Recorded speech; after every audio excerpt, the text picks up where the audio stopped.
When a man or woman greets the morning with a true smile, the air itself seems to shift. A nod to the neighbor at the gate, the soft touch of a kiss placed on a child's forehead, a word of warmth given to the one you love. Such moments appear small, yet they set the entire day to music. They are not routines. They are signals to the heart, reminders of what truly matters, and they quietly determine the posture of the soul as the hours unfold. The spirit you carry in the morning is not decoration. It is the architecture of your day. Rise burdened, and the hours feel like chains. Rise with a lightness of heart, and those same hours become wings. Achievement does not begin in boardrooms or crowded streets. It begins in that first choice of the morning, whether you enter the day as a weary traveler or as a grateful participant in the gift of living. Throughout the history, we believe that first success, then happiness. We imagine that once we achieve the position, once we earn the money, once we acquire the recognition, then, finally, we can allow ourselves to feel joy. But it's exactly the opposite. Happiness is not the result of success. It is the cause of it. A man who works only for the reward finds himself weary long before he reaches it. But the man who works from joy, who rises with gratitude already in his heart, carries a power that no obstacle can diminish. He is not running toward happiness. He is running with it, and that makes all the difference. Two craftsmen at their benches. One begins his work with a heavy spirit, telling himself, "When this task is done, then I will feel better." His hands move, but his heart lags behind. Another approaches his work humming softly, content in the doing, proud of the craft, grateful for the chance to contribute. His hands move with steadiness, his mind clear, his hours alive with meaning. Who do you think will not only finish his work more skillfully but also enjoy the fruit of his labor? The answer is evident. Success, in truth, is not a ladder climbed with grim determination, but a garden cultivated with care. Joy is the soil in which effort grows strong. Gratitude is the sunlight that draws out potential. Peace of mind is the water that nourishes every action. Without these, even the tallest ladder leads to emptiness. With them, even small steps become victories. The world often praises the man who drives himself relentlessly, who sacrifices every ounce of his spirit in the pursuit of a prize. Yet when he arrives, exhausted and joyless, he finds the prize is hollow. Contrast him with the man who carries happiness as his companion along the road. His days are not postponed until achievement. They are rich while he journeys. And because of this, his energy is greater, his vision clearer, his success more enduring. Happiness is not a finish line. It is the fuel. It is not the crown at the end. It is the courage at the beginning. It is the one resource that multiplies when shared, strengthens when practiced, and grows when acknowledged. To place it after success is to rob yourself of the very thing that makes success possible. Success basically follows happiness, not the other way around. It is the cheerful heart that endures, the grateful mind that produces, the joyful spirit that inspires others and attracts opportunity. A man who waits for success before allowing himself to be happy waits forever. A man who chooses happiness now carries success already in his pocket.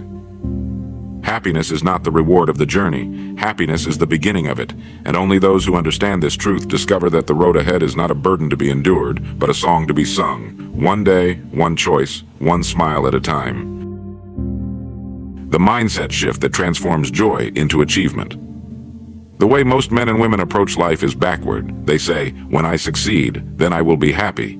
Yet success approached in this manner becomes like a horizon. You walk toward it, but it always seems just out of reach. The promotion arrives, but with it comes new pressures. The purchase is made, but quickly loses its shine. The applause fades, and suddenly another stage must be sought. And so they live as if happiness is always out there, never here, never now. But there is another way of living, one that begins with a shift in the mind so profound it changes everything that follows. It is this: instead of treating happiness as the prize at the end, you treat it as the power at the start. Think of a man setting out on a journey. One traveler begins weary, muttering to himself, convinced the road will only be worth it once he reaches the destination. Another begins with a song in his heart, grateful for the chance to walk at all. Both walk the same miles, face the same weather, climb the same hills. But who arrives with more strength? Who notices the beauty along the way? Who draws others to join him, inspired by his spirit? The answer is obvious: the one who carried joy from the beginning. Joy transforms achievement because it changes the quality of effort. Work done under the shadow of discontent becomes toil. Work done with a cheerful heart becomes craft. The hours stretch endlessly for the man who labors with resentment, but they fly for the one who works with gladness. It is not the weight of the task that determines how it feels. It is the attitude with which it is carried.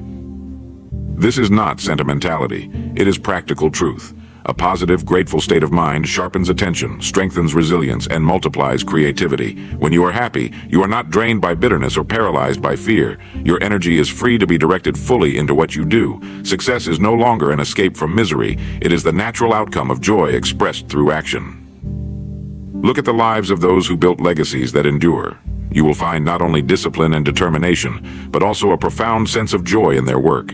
The artist who delights in each stroke of the brush leaves behind masterpieces. The leader who sees service as an honor inspires loyalty and progress. The craftsman who takes pride in his handiwork builds more than objects. He builds trust, reputation, and respect. Their achievements were not weighed down by misery. They were lifted by the spirit with which they labored.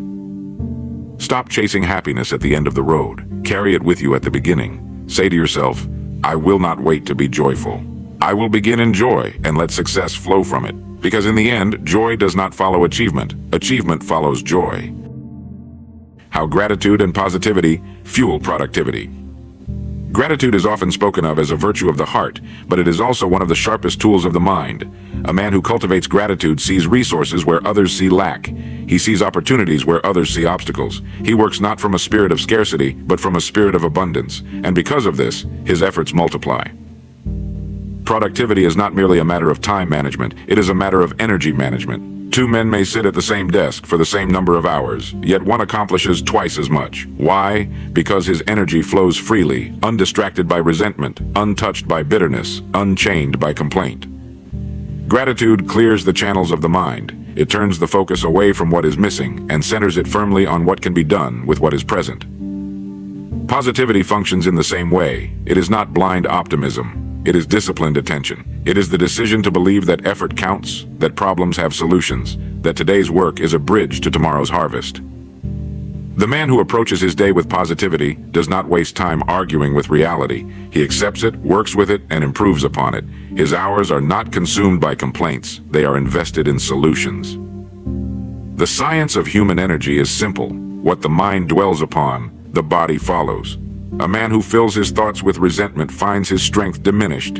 His shoulders droop, his hands grow heavy, his progress slows. But a man who fills his thoughts with gratitude feels his body respond with vigor. His back straightens, his steps quicken, his hands are eager for the task. Gratitude and positivity act as fuel. They transform the same hours into richer harvests. It is no coincidence that the most productive men are often those who begin their days with thankfulness. They know that gratitude is not passive, it is active power. It sharpens attention, multiplies creativity, and draws cooperation from others. People are naturally drawn to those who radiate positivity, and this very magnetism opens doors that force alone cannot push through. If you want greater productivity, begin not with the clock, but with the heart. Fill it with gratitude. If you want to multiply results, begin not with more hours, but with a clearer attitude. Choose positivity. For while skills and tools matter, it is gratitude and positivity that determine whether your effort is a trickle or a flood. Happiness makes a man more productive, but productivity pursued without happiness often leaves him empty. The man who is grateful, positive, and joyful does not simply do more, he does it better, and he enjoys it while doing so.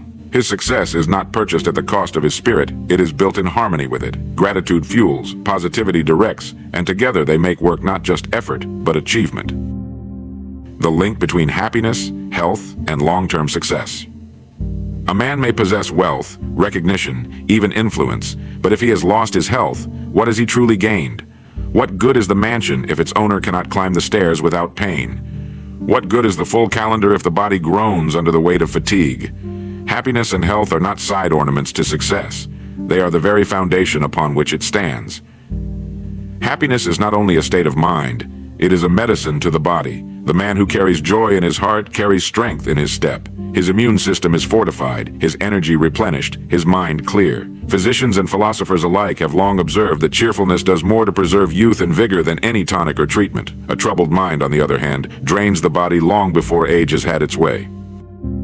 Consider the worker who rises each morning dreading the day ahead. He eats quickly, thinks anxiously, and moves reluctantly. His body, hearing this constant command of tension, begins to weaken. Stress carves deep lines into his face, steals hours of rest from his nights, and makes every task seem heavier than it is. Now consider another man who rises with purpose, who greets his work not as punishment, but as a chance to build, to serve, to create.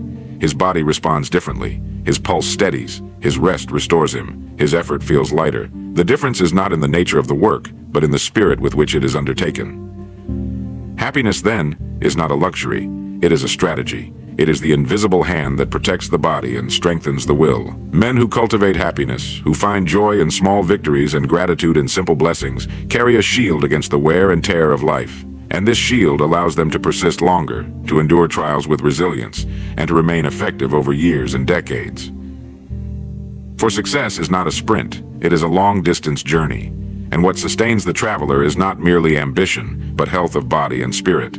Wealth may be built in bursts, but enduring success, success that spans a lifetime, requires steady energy, clear thinking, and inner contentment. The man who neglects his happiness may build quickly, but he burns out just as fast. The man who honors it builds slowly, but what he builds lasts. There is a harmony between happiness, health, and success, and it cannot be broken without consequence. To neglect happiness is to wound health. To neglect health is to shorten success, but to honor both is to multiply life's returns. So the wise man asks not only, how much can I earn, but also, how well can I live? He asks not only, how quickly can I rise, but how long can I endure? The secret is not more pressure, but more balance, not more speed, but more alignment. The happiest man often achieves the most, not because he is chasing success, but because he is sustained by joy and health along the way. His wealth is not only counted in coins, but in laughter, in vitality, in peace of mind. Happiness feeds health. Health fuels effort. Effort sustained over years produces lasting success. This is the cycle. Break it, and a man suffers. Honor it, and he flourishes. Practical ways to cultivate happiness daily. Happiness is often spoken of as if it were a gift that falls upon us by chance, something dependent on circumstance, fortune, or the favor of others. Happiness is not a gift. It is a practice. It is cultivated, just as a gardener cultivates his soil, and it responds faithfully to daily care. A man need not wait for a grand event to feel joy. He can begin today, in small, deliberate acts. One of the first ways is through gratitude. Each morning, before the burdens of the day have time to press upon him, he may pause and count, not his troubles, but his blessings. The warmth of a roof above his head, the strength in his body, the love of a family member, the simple chance to try again. These are riches often ignored by those who chase only gold. Gratitude reorients the mind. It turns the eyes from what is missing to what is present, and in doing so, it unlocks contentment. Another daily practice is kindness. A smile given to a stranger, a word of encouragement to a friend, a patient ear offered to someone in need. These cost little, yet they enrich the giver as much as the receiver. For happiness, like light, cannot be hoarded. It grows brightest when shared. The man who carries kindness in his pocket never travels empty-handed, for he knows that every act of goodwill sows seeds that return to him in abundance. Discipline, too, is a surprising ally of happiness. Many imagine happiness as ease and leisure, but true happiness is tied to progress.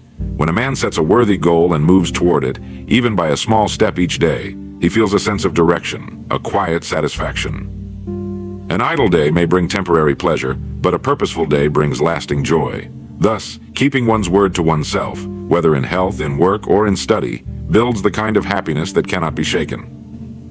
Simplicity is another key. Much unhappiness comes not from lack, but from excess. Too many distractions, too many comparisons, too many unnecessary desires. A man who learns to simplify his wants, to live within his means, to enjoy the plain as well as the grand, finds peace more readily. The happiest homes are not always the largest, but the ones filled with laughter, gratitude, and harmony. And lastly, there is reflection. At the close of each day, a man may pause to look back, not with regret, but with learning. He may ask, what went well? Whom did I help? What did I gain? Not in possessions, but in wisdom. These quiet moments of reflection strengthen tomorrow's resolve and deepen today's contentment. Happiness, then, is not left to chance. It is shaped by gratitude, strengthened by kindness, fueled by discipline, simplified by contentment, and deepened by reflection. Practiced daily, these habits form a reservoir of joy that no storm can easily drain. The man who commits to these practices discovers that happiness is not a fleeting visitor. It is a faithful companion, walking with him through the seasons of life. Why true wealth is living with joy and purpose. When most people hear the word wealth, their minds leap instantly to money. They picture vast accounts, grand homes, gleaming automobiles, and treasures locked away. But ask yourself this: what is the value of riches in the bank if the owner rises each morning with dread in his heart? What is the worth of a fortune if the man who holds it has no peace of mind, no harmony in his home, no sense of meaning in his days? That is not wealth. It is poverty disguised in gold. True wealth begins where money ends. It is measured not by the weight of one's possessions, but by the lightness of one's spirit. The truly wealthy man is not the one who has accumulated the most, but the one who wakes each day with joy, lives each hour with purpose, and retires each night with peace. He may or may not have riches, but he has something money cannot purchase: a life that feels worthwhile. Purpose is the compass of wealth. Without it, life becomes a restless wandering, endless striving without satisfaction. A man may labor tirelessly, climbing higher and higher, only to find he has scaled the wrong mountain. But the man with purpose knows why he works, why he strives, and why he sacrifices. Every effort gains meaning, every setback becomes instruction, and every victory tastes sweeter, because it is aligned with something greater than self. And joy, simple, radiant joy, is the currency of this kind of wealth. A child's laughter, a quiet walk in the evening air, the satisfaction of work well done, the love of family and friends, these cannot be purchased, yet they enrich the heart more than any vault of gold. The man who can pause to feel gratitude for these gifts is already rich, regardless of his bank balance. The tragedy of our age is that so many chase symbols of wealth while neglecting its essence. They exhaust their health in pursuit of money, only to spend their money later trying to buy back their health. They sacrifice relationships for ambition, only to discover too late that relationships are the very fabric of happiness. They wait for joy to arrive after success, not realizing that joy itself is success. Real wealth is living in such a way that, when the end comes, a man can say not only, "I made a living," but also, "I lived well." It is to leave behind not merely possessions, but memories, wisdom, and love. It is to be remembered not for what you owned, but for who you were and how you lived. Purpose directs us. Joy sustains us. Together they form a kind of wealth that time cannot erode, that loss cannot strip away, and that death itself cannot diminish. This is the fortune available to every man and woman willing to pursue it, not in distant tomorrows, but in the choices of today. So happiness is not the reward at the end of success. It is the foundation on which success is built. Wealth is not in what we hold, but in how we live. Begin each day with joy, walk it with purpose, and you will already have the richest life a man or woman can own.